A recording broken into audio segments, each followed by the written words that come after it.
Hello students, welcome back to my stable class channel. तो dear students, इस video में हम पढ़ेंगे जयशंकर प्रसाद जी का जीवन परिचय व साहित्यिक परिचय। देखिए, क्लास 12th के स्टूडेंट्स कंफ्यूज रहते हैं कि हमें बोर्ड एग्जाम में साहित्यिक परिचय पूछा जाता है, ठीक है, लेकिन हमें कहीं ना कहीं जीवन परिचय देखने को मिलता है।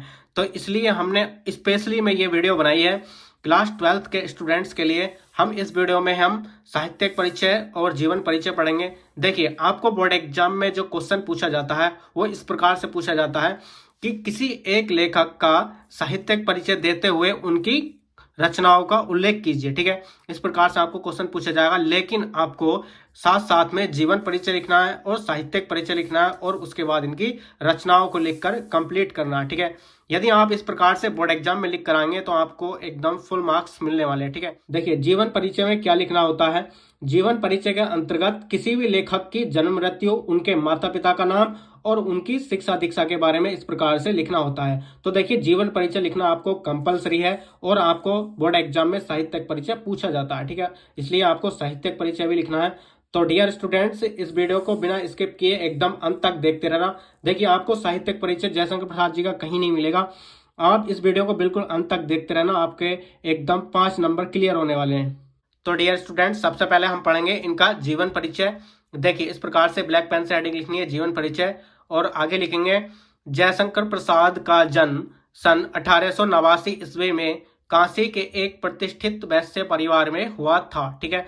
देखिए, काफी स्टूडेंट्स यहाँ पर कंफ्यूज हो जाते हैं कि इनका जो जन्म हुआ था 1890 में हुआ था या 1889 में, ठीक है। तो देखिए, यदि आप ऑथेंटिक बुकों में देखेंगे तो 1889 ही मिलेगा। यदि आप गूगल पर सर्च करेंगे तो 1889 मिलेगा, ठीक है, लेकिन कुछ बुकों में 1890 भी दिया गया है। यदि आप 1890 लिखकर भी आएंगे तब भी आपका सही जाएगा, लेकिन मेरा ये सजेशन है कि 1889 ही लिखें, ठीक है। तो देखिए, जयशंकर प्रसाद का जन्म सन 1889 ईस्वी में काशी के एक प्रतिष्ठित वैश्य परिवार में हुआ था। यानी कि जयशंकर प्रसाद का जो जन्म हुआ था 1889 में हुआ था। कहां पर? काशी में एक वैश्य परिवार में हुआ था, ठीक है, इस प्रकार से याद रख सकते हैं। उसके बाद लिखना है इनके माता पिता का नाम। देखिए, इनके पिता का नाम देवी प्रसाद तथा माता का नाम मुन्नी देवी था, ठीक है। यानी कि इनके पिता का नाम जो था देवी प्रसाद और माता का नाम क्या था? मुन्नी देवी था। देखिए, आप बोर्ड एग्जाम में इस प्रकार से बीच बीच में ब्लैक पेन का यूज कर सकते हैं, जैसे कि हमने यहाँ पर सन लिखी है सन 1889। इस प्रकार से इनके पिता और माता का नाम भी ब्लैक पेन से लिख सकते हैं, ठीक है। उसके बाद देखिए, ये तंबाकू के एक प्रसिद्ध व्यापारी थे, ठीक है, यानी कि ये जो है तंबाकू के एक प्रसिद्ध व्यापारी थे। बचपन में ही पिता की मृत्यु हो जाने से इनकी प्रारंभिक शिक्षा घर पर ही हुई, ठीक है। यानी कि जब ये छोटे थे तब इनके पिता का देहांत हो गया था, जिसकी वजह से ये स्कूली शिक्षा नहीं ले पाए और इनकी प्रारंभिक शिक्षा घर पर ही हुई, ठीक है।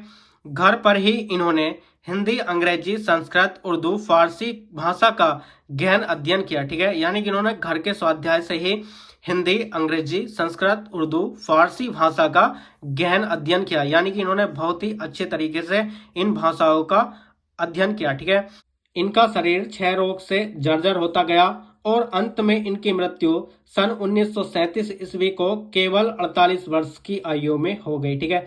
यानी कि जो इनका शरीर था वो क्षय रोग से जर्जर होता गया, कमजोर होता गया, ठीक है, और अंत में इनकी मृत्यु सन 1937 ईस्वी को केवल 48 वर्ष की आयु में हो गई। यानी कि इनकी जो मृत्यु हो गई थी बहुत ही कम उम्र में हो गई थी, केवल 48 वर्ष की आयु में, ठीक है।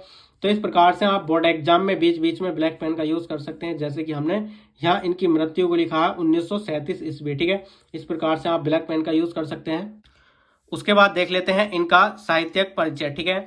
जयशंकर प्रसाद छायावाद के प्रवर्तक, उन्नायक तथा प्रतिनिधि कवि होने के साथ साथ युग प्रवर्तक, नाटककार, कथाकार और उपन्यासकार भी थे, ठीक है। यानी कि जो जयशंकर प्रसाद थे छायावाद के प्रतिनिधि कवि होने के साथ साथ नाटककार, कथाकार और उपन्यासकार भी थे, ठीक है। जयशंकर प्रसाद जी को इनकी विशिष्ट रचना कामायनी पर मंगला प्रसाद पारितोषिक भी मिल चुका है।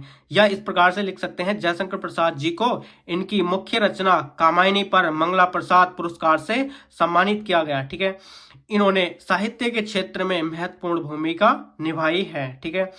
यह हमेशा साहित्य के क्षेत्र में लगे रहे।